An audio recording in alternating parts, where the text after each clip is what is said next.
迎收看今天的野球特報。大聯盟的數據革命無疑是近代最具顛覆性的變革。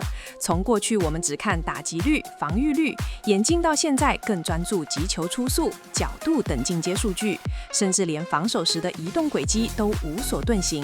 而在底特律老虎隊效力的台灣怪力男李浩宇，正處於這場數據風暴的核心。直到7月27日為止，他寫下了驚人的連續12場安打紀錄，手感燙到發火。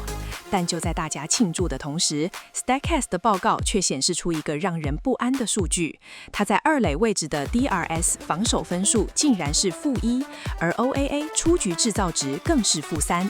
這是否意味着這位台灣強打者的防守，在 Javier Baez 傷癒回歸後，可能會成為老虎隊頭痛的難題？在深入分析之前，我想邀請還沒訂閱的朋友訂閱我們的頻道，記得要開啟小鈴鐺，才不會錯過最新上片通知哦。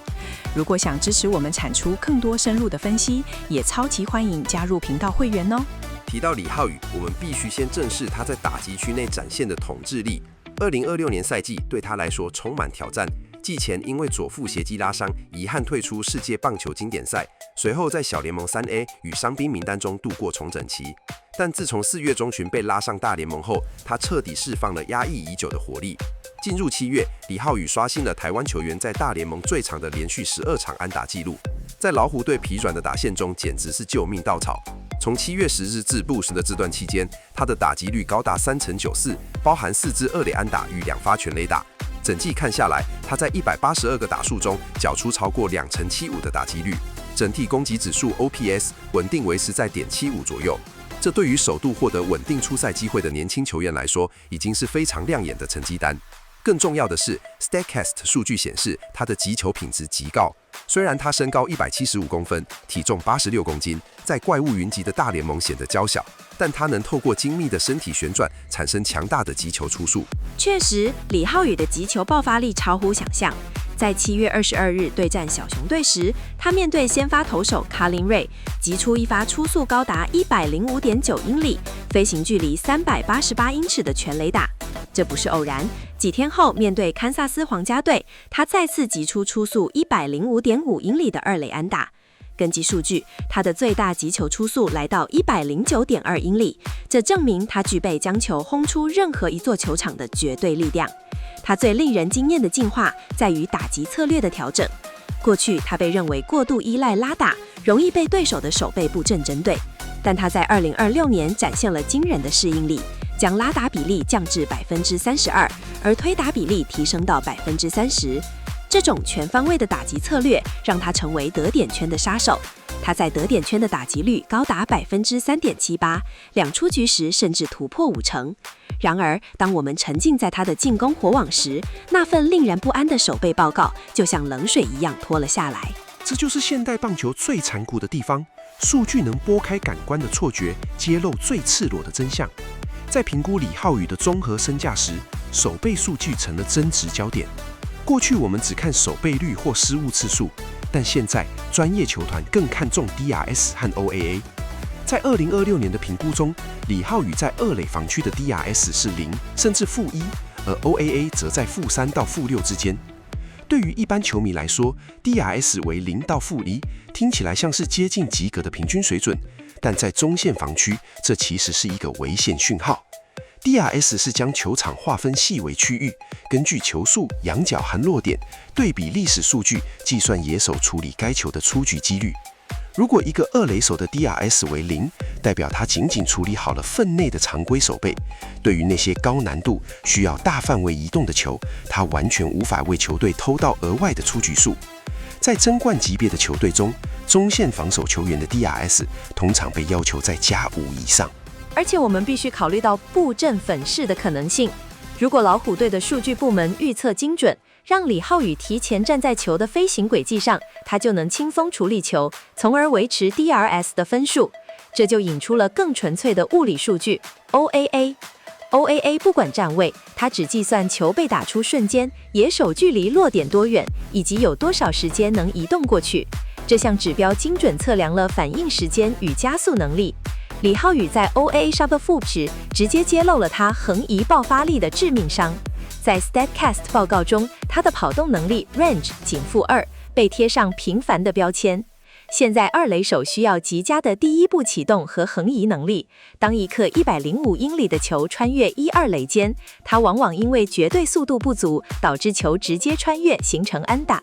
特別是在2023年大聯盟禁止極端布陣後，二壘手再也不能躲在淺右外野，必須老老實實靠雙腿守備，這讓李浩宇的弱點無所遁形。不過這裡有個很有趣的盲點，既然他的進階防守數據這麼差，為什麼我們看轉播時很少看到他發生漏接或傳球失誤？他的守備率其實還不錯。這其中的矛盾藏在手套運用的天賦裡。球探對李浩宇的接球手感讚譽有加，只要球進入他的範圍或者直直朝他飛來，他處理得非常利落。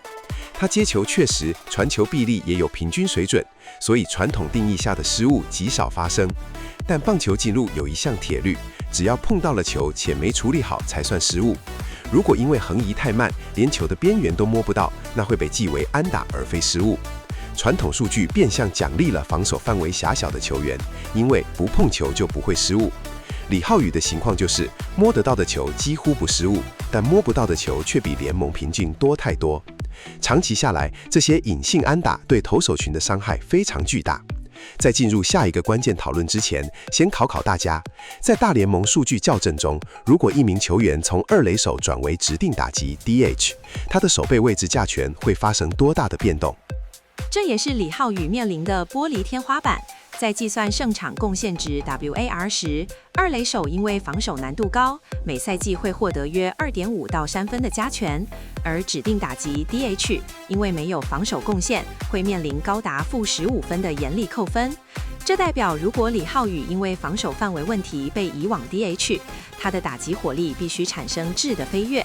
作為二壘手，他只要維持 WRC Plus 105的水準就是及格先發。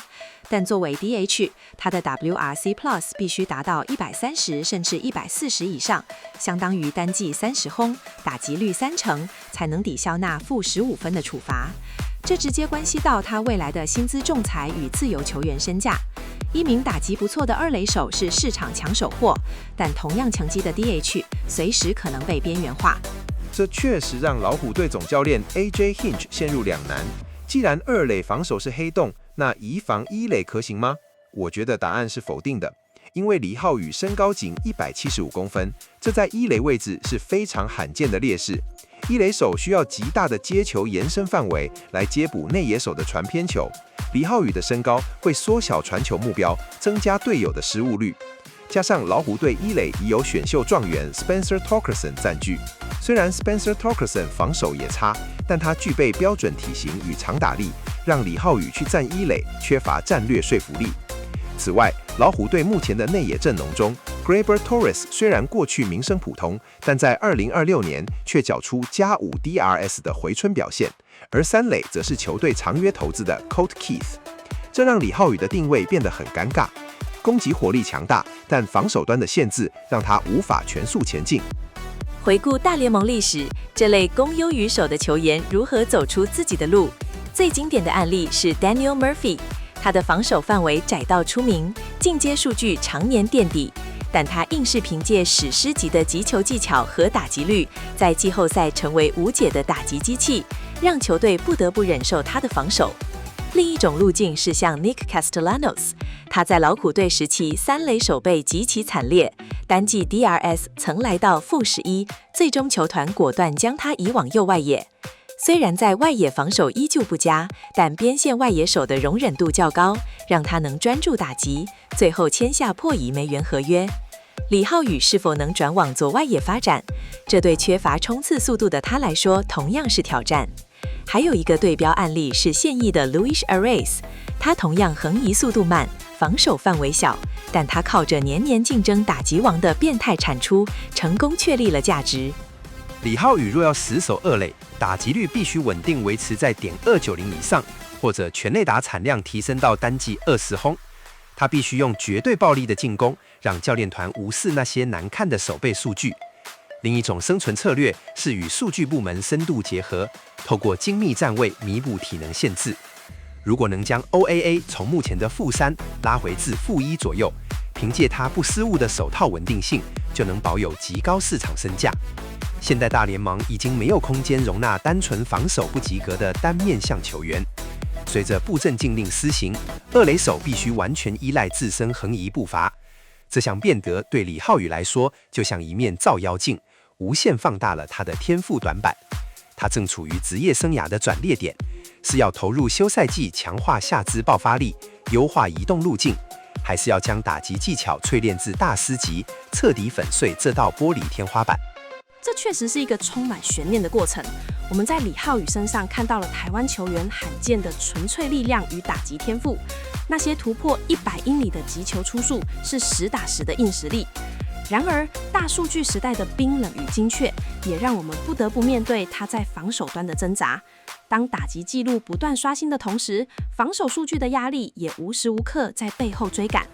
要突破這道看似無解的玻璃天花板，或許方法別無他途，唯有用手中的球棒揮出更極致的火網，或是用雙腿跑出更寬廣的疆域，讓所有冰冷的數字都在絕對的實力面前顯得多餘。今天的野球特報就到這裡，非常感謝史蒂芬的專業解析。如果你也對李浩宇的未來發展有不同看法，或者你覺得老虎隊該如何安排他的位置，歡迎在下方留言告訴我們。別忘了點讚、分享並訂閱，我們下次見，拜拜。